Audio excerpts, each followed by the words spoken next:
हाँ बच्चों, स्वागत है आपका अपने YouTube चैनल बुनियादी शिक्षा में।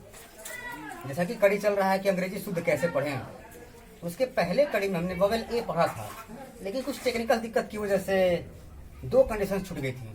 उन दोनों कंडीशन की हम बात कर लेते हैं संक्षेप में, क्योंकि कुछ बातें हो भी चुकी थी। उसमें कंडीशन एक थी ये कि ए एल, तो मैंने कहा था कि यदि हम TAL के लिखे, इसे हम शुद्ध रूप से टॉक पढ़ेंगे। शुद्ध रूप से इसका जो उच्चारण होगा वो टॉक होगा। क्योंकि अलग बात है कि लोग इसका उच्चारण कभी कभी टाल कर देते हैं। टाल से नहीं होगा, क्योंकि शर्त क्या था कि जब भी AL होगा तो उससे अ का उच्चारण होता है। तो TAL के हम टॉक बोलेंगे। यदि TAL के टॉक बोलेंगे तो ठीक उसी प्रकार हम WAL के वॉक बोलेंगे। ठीक, ऐसे एक शब्द बड़ा प्रचलित है हमारे यहाँ, जिसको हम लोग इसको बोलते हैं ऑलवेज। इसको हम गलत नहीं कहेंगे, गलत नहीं है ये ऑलवेज बोलना, लेकिन हाँ पूर्णतः शुद्ध नहीं है। पूर्णतः शुद्ध नहीं है। यदि नियम के हिसाब से हम देखेंगे तो यह ऑलवेज लिखा हुआ है। क्यों? क्योंकि यहाँ पे एल साइलेंट है और AY का तो नियम बताया ही गया था कि ए का मात्रा होता है।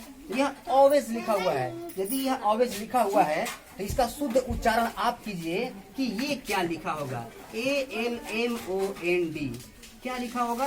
आप जो भी लिखा होगा इसका शुद्ध उच्चारण करके कमेंट बॉक्स में लिख कर बताइएगा हिंदी में, ताकि शुद्ध रूप में यह क्या लिखा हुआ है। ठीक, तो ये बच गया था। और एक था कि ए के बाद आर जब आएगा तो हम आर बोल रहे थे, लेकिन यदि AR के बाद यदि ई आ जाएगा तो इसका उच्चारण हम एयर बोलेंगे। अब क्योंकि तीन शब्द से लिखा हुआ है आर लिखा हुआ है, लेकिन जब यहाँ कोई अक्षर आएगा तब इसका उच्चारण हम एयर से करते हैं। जैसे कुछ हम एग्जांपल्स देते हैं आपको।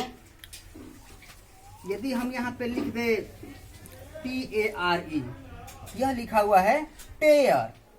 यदि हम टी को स्मॉल करके इसमें एस लगा दे तो लिखा हुआ है स्टेयर। उसी तरह MARE, ये लिखा हुआ है मेयर। तो बस ये एक ही कंडीशंस हैं।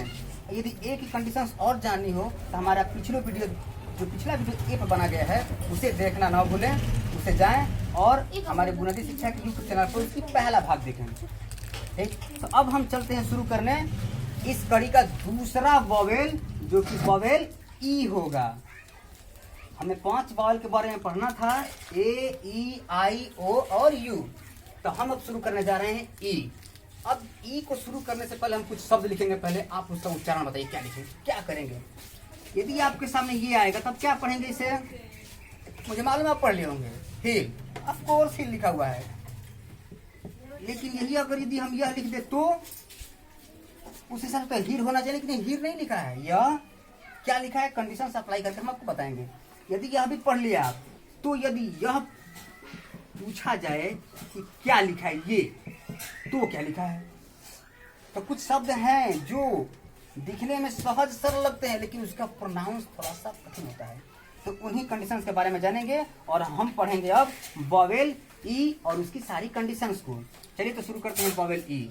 आप यहाँ पर देख सकते हैं वोवेल ई और वोवेल ई की कंडीशंस। पहले हम बात करें कंडीशंस नंबर फर्स्ट की। यदि दो अक्षर हो, बीच में ही हो, सबसे आसान, बिल्कुल रटने की कोई जरूरत नहीं, समझने की कोशिश कीजिए। यदि दो अक्षरों के बीच में ही आएगा तो सीधी सी बात है ए का मात्रा होगा। आप पढ़ते आए होंगे PEN पेन, तो TEN जाहिर सी बात है आप बोल सकते हैं टेन। उसी तरह से यदि STEM कर दे तो स्टेम, सिंपल सी बात है। यदि STEP कर दे तो स्टेट, ये सिंपल सी बात है, ये हर कोई जानता है। अब बात करते हैं ER की। यदि ER होगा तो हमेशा हम और का उच्चारण करते हैं। जैसे यहाँ पे लिखा है HER, तो लिखा है हर। BAR कंडीशन अप्लाई कीजिए, ए वाली, ए है तो क्या बोलेंगे आप? बार। और ये BER पर, बार बर। यदि वह बार बर, तो बहुत शब्दों में ER अंत में आता है, तो हमेशा आप वही उच्चारण करेंगे। तो ये क्या लिखा हुआ है? टीचर। तो ER, यह भी आसान है, यह भी कंडीशन आप लगा सकते हैं। थोड़ा सा कंडीशन ये थोड़ा सा टेढ़ा होता है। अब इस थोड़े टेढ़े से कंडीशन के बारे में हम जानेंगे। जैसे कि यहाँ पे लिखा हुआ है DEER, यह आम शब्द है इसलिए हमको बोलते हैं डियर। यहाँ तो डियर बोल लेते हैं, लेकिन इसको बोलने के समय हम कुछ और बोल लेते हैं। लेकिन PEER, यह क्या लिखा हुआ है? बहुत लोग उसको बोलेंगे पीर, लेकिन पीर नहीं, यह पियर लिखा हुआ है। आप इसकी इंग्लिश मीनिंग भी बताएं, आप डिक्शनरी में खोजिए। पियर। इसी तरह यदि हम VEER लिख दें तो बियर। हिंदी भाषा की यदि बात करें, यह वीर लिखा हुआ है, लेकिन अगर हम इंग्लिश पढ़ रहे हैं तो इंग्लिश प्रोनाउंस करेंगे, और जब इंग्लिश प्रोनाउंस करेंगे तो यह वीर ना होकर हो जाएगा बियर, यह वीर ना होकर हो जाएगा पियर। उसी तरह से आपके लिए एक शब्द है, यदि यह कर दें तो यह क्या लिखा है, फिर से ये बोलेंगे। अब डबल ई है तो ईयर, देखिए ईयर, और ई से ई का मात्रा होता है, ईयर, तो ई आई और ई से ई का मतलब क्या हो जाएगा, ईयरी। यह ईयरी लिखा हुआ है, ठीक। और उस तरह से आप इसको पढ़ सकते हैं, SEER, यह क्या लिखा हुआ है आप बता सकते हैं, आसानी से बता सकते हैं। ऐसे तमाम शब्द आप डिक्शनरी से खोजिए, उसका उच्चारण बोलने का प्रयास कीजिए और अपने से अल्फाबेटिकली इसका प्रयोग करते रहिए। जस्ट वैसे ही यदि ई के बाद ए आ जाएगा तो हमेशा ई का ही मात्रा होता है। यह ईयर की तो बात हो गई, ये बताना थोड़ा सा भूल गया। ये डबल ई रहेगा तो हमेशा, और आर न हो तो हमेशा बड़ी का मात्रा है, ये भी सिंपल है बिल्कुल। FEE आप बोल सकते हैं, फील बोल सकते हैं, स्लीप बोल सकते हैं, ये आसान है। ये जो बात है इसकी यहाँ पे चर्चा की जा चुकी है। ई के बाद यदि ए आएगा तो हमेशा ई का ही मात्रा होता है, जैसे TEAM आप बोल सकते हैं, आसान है, टीम। तो यदि यह टीम लिखा हुआ है तो BEAM, तो यह क्या लिखा हो सकता है आप यही बता सकते हैं, बिल्कुल बीम।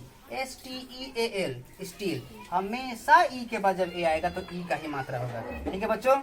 यह कंडीशंस बहुत ही कम आती है, बहुत ही कम, जैसे कि यहाँ आ गया हुआ है। और यह कंडीशंस पहले की वीडियो में बताया जा चुका है कि जब भी अंत में ई आएगा तो जो यहाँ पे बॉयल होगा तीसरा, पीछे से तीसरा अक्षर, उससे वही हम प्रोनाउंस करते हैं। ई है तो ई बोलेंगे, जैसे यहाँ पे लिखा है SCENE, तो SC से हम स का उच्चारण करेंगे दोनों को मिलाकर, क्योंकि यहाँ पर टोटली कहा जाता है S साइलेंट है, S साइलेंट है, और CE से स यहाँ बताया भी गया है, तो ये हो। लेकिन यहाँ पे जब ई है तो इस रूल को फॉलो करने के लिए ई का मात्रा कर देगा, तो लिखा गया है सीन, यह सीन लिखा हुआ है।